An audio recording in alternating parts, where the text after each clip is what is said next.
Et coucou tout le monde, comment allez-vous? J'espère que vous allez bien. On se retrouve encore aujourd'hui pour un vlog printanier. Alors je ne suis pas venue mercredi sur YouTube.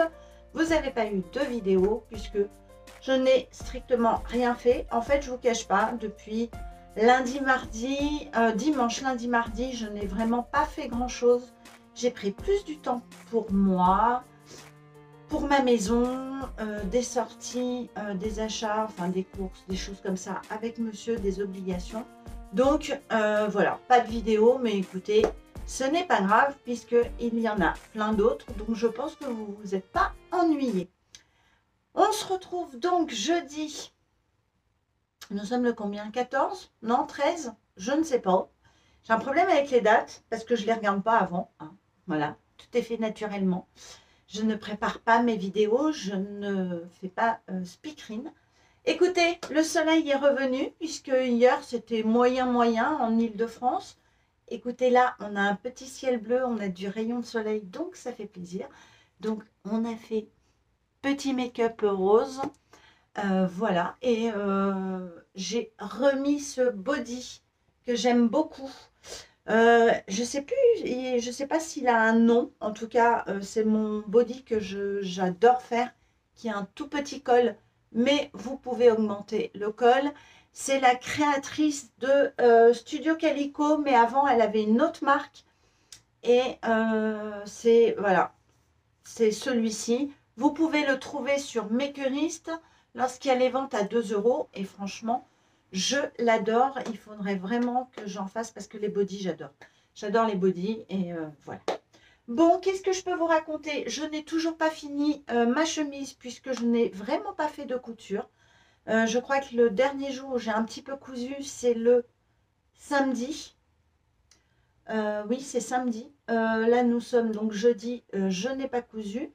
J'ai fait, on va dire, d'autres activités manuelles. Non, pas exactement. D'autres, mais voilà, j'ai essayé d'imaginer des petites choses. Ensuite, de quoi je vais vous parler? Ah oui, j'ai quelque chose à vous montrer. Alors, attendez, il est là. Je le rattrape. Vous savez, je m'étais fait un smoothie dans cette très belle dentelle d'AliExpress qui est juste très fluo, vous la voyez bien. Si toutefois vous l'avez, que vous ne l'avez pas encore cousue, lavez à la main, elle déteint énormément. Je me suis fait avoir, donc maintenant je la lave à la main parce qu'elle dégorge beaucoup. Donc j'avais envie de vous le dire, petite information, c'est toujours utile. Voilou. Je voulais aussi vous parler, j'ai vu le vlog de Elodie, des fantaisies d'Elodie. Coucou, si tu passes par là. Et elle a vu ma propre vidéo quand j'ai dit que je ne faisais pas de pas à pas sur le smoothie, puisque j'avais demandé l'autorisation à Fitiyou. Et Elodie se posait la question s'il fallait demander. Voilà, ça l'a pas mal tracassé. Alors écoutez, apparemment, il n'y a pas non plus une règle d'or, mais il faut savoir que les patrons ne nous appartiennent pas quand même si on les achète. Il y a des droits d'auteur, il y a quand même des lois complexes dessus, ce que je comprends tout à fait. Alors, moi, c'est vraiment par, déjà, de respect par rapport à la marque. C'est aussi ma façon de fonctionner et chaque personne fonctionne différemment. Moi, je sais que j'ai plus la conscience tranquille lorsque je demande. Si on me dit non parce que je suis une petite chaîne, écoutez, je peux très bien comprendre qu'il n'y a pas beaucoup de visibilité pour la marque. Donc, elle ne voit pas son intérêt de aller, on va dire, sur une chaîne qui a 2000 abonnés. Elle ne trouve pas son intérêt, ce que je comprends très bien. Après, vous faites par acquis de votre conscience. En tout cas, moi, j'ai toujours demandé des autorisations. Lorsqu'on filme dans des lieux publics, aussi bien dans des magasins de tissus ou quoi, je vais toujours demander quand même l'autorisation. J'arrive pas avec mon portable et je filme. Non, je pense que il faut quand même garder un petit peu de de respect, de demande. Ça coûte rien de demander, on nous dit oui ou on nous dit non. Donc voilà, chacun fait comme il le souhaite. Au niveau des tutos, oui certes, est-ce que il faut vraiment demander l'autorisation parce que ça leur fait de la visibilité et tout?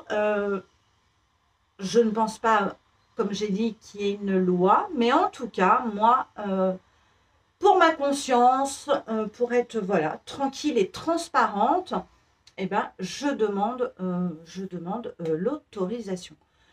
Tout simplement, je voulais dire aussi que Craftin fait de temps en temps des tutos pour leurs patrons, surtout pour certaines complexités. Si vous voulez doubler une veste qui ne l'est pas à la base, il suffit de taper sur la barre de recherche YouTube et moi j'ai trouvé plusieurs tutos qui ont été faits par une personne, je n'ai pas retenu son nom, pour crafting. Donc oui, sur certains modèles, il y a bien des tutos de crafting. Il faut chercher sur la barre de recherche. Voilà, moi je continuerai et je ne me poserai pas des milliers de questions si je dois faire ou pas le tuto, s'il faut demander. Moi, je demanderai toujours l'autorisation. On me dit oui, c'est super. On me dit non, c'est pas grave.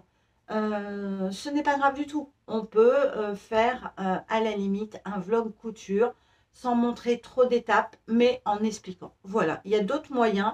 Mais moi, voilà ce que je continuerai à faire parce que j'ai toujours été, je pense, une personne droite, juste, voilà, et j'aime pas avoir des mails en me disant, bah non, on n'a pas apprécié. Je demande, c'est très bien. Quand je rentre dans un magasin et que j'ai envie de filmer, je vais demander. Bien évidemment, très souvent, on me dit oui. On me dit, faites attention surtout aux personnes, parce que ben, c'est un droit d'image, hein, on a chacun notre droit d'image. Moi, ben, je l'ai légué sur YouTube, puisque vous me voyez. Mais voilà, on ne donne pas son image comme ça. J'ai vu aussi sur Internet que il y avait des créateurs, et ça je ne savais pas. Alors après moi, c'est pas mon truc. Vous pouvez acheter des licences. Alors je ne sais pas si c'est au patron, si c'est à la quantité que vous allez faire, mais on peut aller apparemment acheter des licences pour commercialiser les coutures que l'on fait. Mais il faut payer la licence au créateur de patron. Donc on va dire, une créatrice a sorti un patron, vous êtes couturière professionnelle et une cliente vous demande de lui faire ce modèle, donc vous vendez un service, il faut acheter la licence à ce créateur qui vous autorisera à vendre votre création que vous avez cousue. D'où le droit au droit des patrons. Voilà, j'ai appris ça, tant mieux, j'ai appris quelque chose. Je ne vais pas me lancer du tout dans la vente de mes créations de couture, pas du tout. Moi, je les offre, j'offre à ma fille, enfin, je coupe pour ma fille, ça reste dans le domaine privé, et je coupe pour ma tante, pour mon monsieur, voilà. Mais je ne les vends pas, on n'a pas que ça à faire. Voilà. Voilà ce que je voulais vous dire. Je vais vous laisser puisque je vais avoir un rendez-vous téléphonique. Je vous reprendrai certainement après parce que je voudrais vraiment faire de la couture. Et puis je vais vous filmer, j'ai envie de vous filmer mon petit repas de ce. Et recoucou tout le monde. Alors j'essaye de faire tenir mon trépied qui a beaucoup de mal. Bon, je pense que je ne suis pas à contresens. Je suis en train d'essayer de finir de coudre ma chemise. Ah ben ça, vous allez la voir, je crois, dans tous les vlogs. Et ben en fait, je suis bien contente d'avoir fait des coutures anglaises parce que c'est pas il n'est pas si facile que ça à coudre et je voulais pas le passer à la surjeteuse. Alors, j'ai fait donc des coutures anglaises sur les côtés. Voilà. Alors, j'avais fait et j'avais oublié le dos un peu plus long que le devant. Pourquoi? Me demandez pas. J'ai dû avoir envie. Donc là aussi, il y a des coutures anglaises. Ce qui va me permettre d'éviter de le passer à la surjeteuse. Parce que ce genre de tissu à la surjeteuse, c'est moyen. Voilà. Là, je finis une de mes manches. Donc, si vous avez mon conseil des tissus comme ça, qui s'effilochent beaucoup, eh ben, je vous conseille des coutures anglaises. Donc, il faut rajouter un peu plus de marge de couture pour pouvoir les faire. J'ai bien évidemment utilisé une aiguille pour sa microtex et un fil assez fin parce que sinon je sais que ça peut marquer le tissu. Voilà ce que je peux vous dire.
Bon, j'essaye de la monter.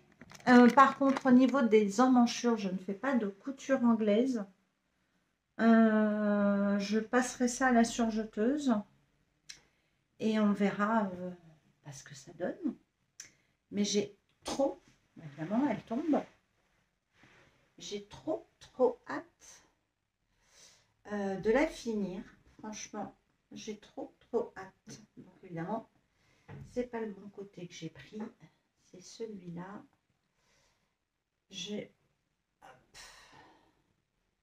Par contre, il est très facile à manipuler et une fois épinglé, le tissu ne, franchement, il glisse pas. Donc ça, c'est agréable. Mais par contre, il se froisse. Mon Dieu. Mais bon, on ne peut pas tout avoir, mes petites dames. Allez, je monte ma manche et je la couds et on se retrouve.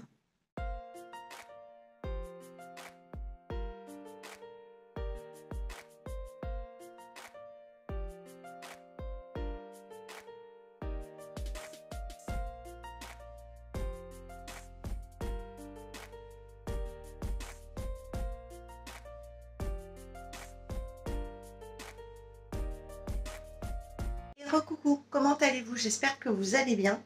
Écoutez, là, il est 6h, 18h. Je commence à préparer le dîner. Monsieur, je ne sais plus vers quelle heure il mange. Je crois 18h50, quelque chose comme ça. Donc, je commence à préparer pour que lorsque c'est l'heure de manger, puisqu'il fait le ramadan, que tout soit prêt, évidemment, qu'il n'attende pas 1 heure, hein, puisqu'il a déjà quand même attendu toute la journée. Je vous rappelle, il a arrêté de manger, il était 5h25, on va dire, ce matin. et qu'il n'a pas mangé, qu'il n'a pas bu. Donc, on ne va pas lui demander d'attendre 15 minutes. Il faut que le repas soit prêt, ce qui est logique. Je ne sais pas ce que vous en pensez. Et le repas est prêt, je vais vous montrer ce que j'ai fait. Alors, ce soir, nous mangeons des tortillas un peu, comment dire, mexicains. Donc, j'ai fait cuire des tenders au poulet. Là, nous avons, ils sont un peu cramés, mais bon, c'est bon quand même. Nous avons des oignons et poivrons. Voilà, juste cuit avec un tout petit peu d'huile d'olive. J'ai mis une tranche de fromage, voilà. Et celui-ci, il est pour moi, j'ai mis des pousses d'épinards. Mais ce que je voulais vous montrer, lorsqu'on fait des tortillas, franchement, c'est un peu la galère, vous savez, quand on tourne tout ça, ça coule et tout. Ah, en fait, vous prenez votre pâte que vous coupez à ce niveau, à un niveau, vous voyez, et vous divisez par 4. Alors, vous ne coupez pas 4, hein. Vous divisez vos portions en 4 sur la galette. Et regardez le truc magique, qui est génial. Je rabats mes tenders sur mes oignons. De ce côté-ci. J'ai un épinard qui s'est fait la malle. Oui, c'est des pousses d'épinards. C'est très très bon. Hop. Et voilà. Donc ma tortilla. Alors, évidemment, je le fais avec une main. C'est pas pratique. Chérie, Bibi. Mais voilà l'idée. Et en fait, après, vous les mangez comme ceci. Et c'est trop bon. Voilà, je voulais vous montrer une petite astuce. Et moi, je vous souhaite un bon appétit. Donc, voilà ma petite astuce du jour. Moi, je me fais ça le midi. Je me prends un tortilla, je mets du carré frais, je mets du saumon, je mets des épinards, je mets plein de choses dedans. Je le plie comme ça. C'est très pratique à manger. C'est super bon avec un yaourt. Je me régale depuis, ça va faire bien 4-5 jours. J'ai même l'intention de faire des tortillas aux flocons d'avoine. Voilà, parce que moi j'aime bien. Et puis, et voilà. Écoutez, ben, je crois que je vais clôturer ce vlog ici, dans la cuisine, pour une fois. J'espère que vous avez passé une bonne journée. Moi, j'ai passé une très très bonne journée. J'ai fait un peu de couture, mais j'ai pas fini encore ma chemise. Ah non, je prends mon temps. Ensuite, j'ai fait une petite sieste qui m'a fait beaucoup de bien. Voilà, j'ai eu un rendez-vous téléphonique ce matin qui m'a fait beaucoup de bien aussi. Donc, j'ai envie de vous dire que c'était une super journée. Je vous fais des gros bisous et je vous dis à très bientôt pour un nouveau vlog printanier. Des bisous!